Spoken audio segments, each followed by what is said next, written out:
हरि ओम सुप्रभातम्। इदानीं वयं शास्त्री तृतीयवर्षस्य साहित्यद्वितीयपत्रे महाकवि भवभूतिविरचित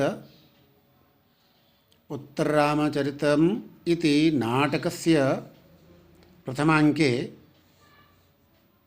एकं प्रसङ्गं पठामः। तत्र आप लोग देखें, पहले बताया था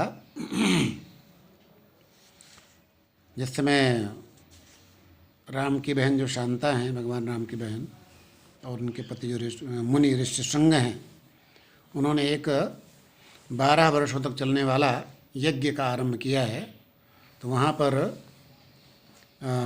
गुरु वशिष्ठ और उनकी पत्नी अरुंधति और तीनों माताएं कौशल्या, कैकेयी, सुमित्रा, ये सभी चले जाते हैं और उससे सीता दुखी होती हैं।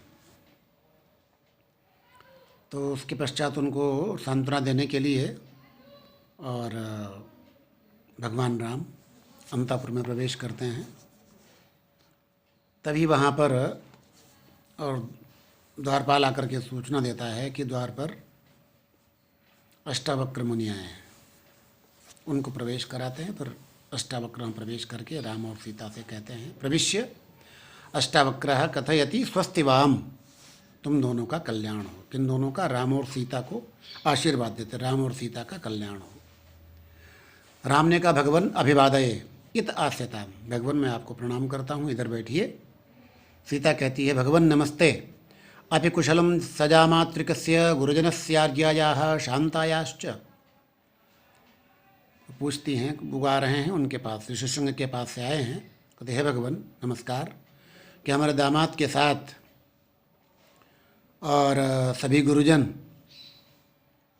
और आर्या शांता जो उनकी ननद हैं, वो सभी कुशल पूर्वक तो हैं ना। और राम ने भी पूछा कि निर्विघ्नः सोमपीथि आउत्तो में, आउत्त कहते हैं यहाँ पर जीजा जी को, बहन के भाई भगिनीपति को आउत्त कहते हैं। तो निर्विघ्नः सोमपीथि, सोमपीथि क्यों कहा उनको? सोमपान, सोम रस होता है जो वाले ऋषि मुनि और यज्ञादिक में उसका पान किया करते थे, तो वो सोमपाई हैं, सोमपीत, सोमपान करने वाले भगवान जो ऋषिशृंग हैं, वो निर्विघ्न सकुशल हैं, विघ्न रहित तो हैं ना। और आर्या शांता, दीदी शांता भी। और सीता ने कहा, अस्मान व स्मरति, हमें याद करते हैं क्या? तो अष्टावक्र अब बोलते हैं उपविश्य बैठ करके कि अथ किम देवी कुलगुरुर भगवान वसिष्ठस्त्वामिदमा। कहे बिल्कुल बिल्कुल, वो सभी सकुशल हैं और गुरुदेव वशिष्ठ ने जो आपके कुलगुरु हैं, उन्होंने आपके लिए और ये संदेश भेजा है।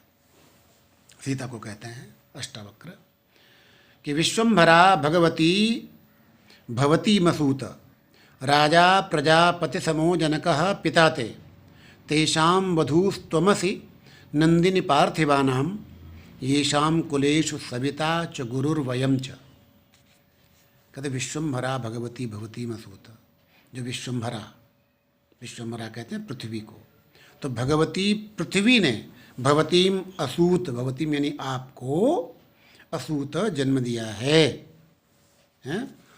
और राजा प्रजापति समूह जनकः पिता थे, और जो प्रजापति जैसे, प्रजापति जो देवयोनि में हैं, उनके समान राजा जनक ते पिता, तो तुम्हारे पिता हैं, सीता के पिता जनक हैं। और तेषाम वधूस्त्वमसि, तुम उनकी बहू हो, किनकी? और नंदिनी पार्थिवानाम, हे नंदिनी, हे पुत्री, तेषाम पार्थिवानाम त्वम वधू असि, तुम उन राजाओं की वधू हो। किन राजाओं की? सूर्यवंशी राजाओं की। येषाम कुलेषु, जिनके कुल में सविता च गुरु और वयम च, सविता यानी सूर्य, जिनके कुल में जो गुरु है, जो पूर्वज हैं सबसे पहले, वो सूर्य हैं। और गुरु वशिष्ठ कहते हैं कि मैं भी इस कुल का गुरु हूँ। तो ऐसे ऐसे पिता के तुम संतति हो और ऐसे कुल में तुम्हारा विवाह हुआ है, ऐसे कुल की वधू हो। तो यहाँ पर आगे कहते हैं तत्किमन्य दाशास्मय है, तो और तुम्हारे लिए और क्या इच्छा करें? केवलम वीर प्रसवा भूया, बोले तुमसे और क्या चाहें या तुम्हें और क्या आशीर्वाद दें केवल तुम जो है और वीर पुत्रों को उत्पन्न करने वाली बनो। वीर पुत्र की जननी बनो, पुत्री बनो।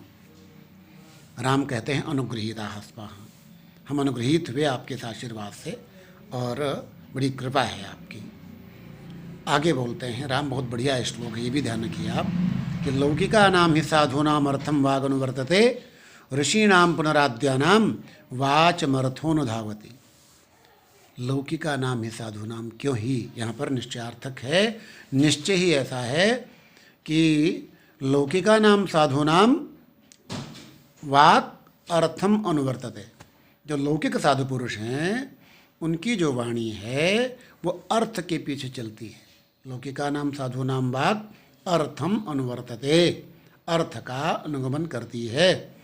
और ऋषिनाम पुनराद्यानाम, और जो आद्य ऋषि हैं, जो आद्य ऋषि हैं, जो महान ऋषि हैं, उनका जो वाणी है उनकी वाणी का अनुगमन अर्थ करता है। अभिप्राय क्या हुआ कि वो जो कहते हैं वही हो जाता है। ये अभिप्राय है कि पुनः आद्यानाम ऋषीणाम वाचम अर्थः अनुधावति। आदि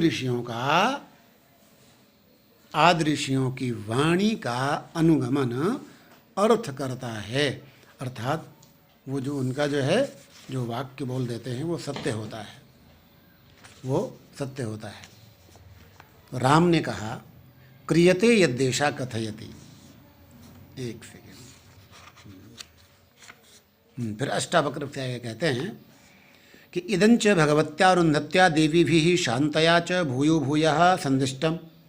और संदेश देते हैं कि भगवती अरुंधति जो वशिष्ठ की पत्नी है और देवियाँ जो कौशल्या कैकेयी सुमित्रा हैं और शांतया च, और जो शांता आपकी ननद हैं, उन्होंने भूयो भूयः बार बार ये संदेश दिया है कि यह कश्चित गर्भदोहदो अस्या भवति स्वश्यम अचिरात संपादयितव्य इति। कहते हैं जो भी इसका गर्भदोहद कहते हैं गर्भकालिक इच्छा, गर्भवती स्त्रियां अनेक प्रकार की इच्छाएं जो उनके कोई संतान उत्पन्न होने वाली होती है तो उनके मन में अनेक प्रकार की और इच्छाएं उत्पन्न होती हैं, ये मिल जाए, ये खा लें, ऐसा कर लें। तो कहते इनका और सीता का अगर कोई गर्भदोहद है, वो इच्छा है, सो अवश्यम सह अवश्यम अचिरात संपादितव्य, तत्काल निश्चित रूप से उसे पूरा करना है। तो राम कहते हैं रामः क्रियते यद्देशा कथयति, जो ये कहती हैं वो मैं करता हूँ, पहले से ही करता हूँ। अष्टावक्र ने कहा ननांदुः पत्या च देव्याः संदिष्टम ऋष्यशृंगेन। और ननद के शांता के पति और ऋष्यशृंग ने और ये संदेश भेजा है। क्या संदेश भेजा है? सीता के लिए कि वत्से कठोर गर्भेति नानीता से, क्योंकि तुम्हारा जो गर्भ है वो परिपक्व होने वाला, अर्थात गर्भ पूरा होने वाला है, संतान उत्पन्न होने वाली है, इसलिए इस 12 वार्षिक सत्र में, इस यज्ञ में और तुम्हें नहीं लाए। यह संबोधन क्या करते हैं? वत्से बेटी, कठोर गर्भा इति न आनीतासी, कठोर गर्भ वाली हो, परिपक्व गर्भ होने वाला है, इसलिए तुम्हें हम यहाँ पर नहीं बुलाया हमने। वत्सोपि रामभद्रस्त्वद् विनोदार्थ में स्थापिता।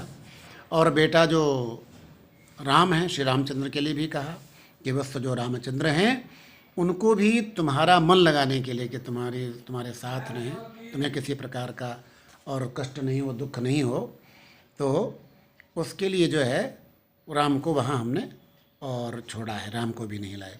तत्पुत्र पूर्णोत्संगाम आयुष्मतीम द्रक्ष्यामः।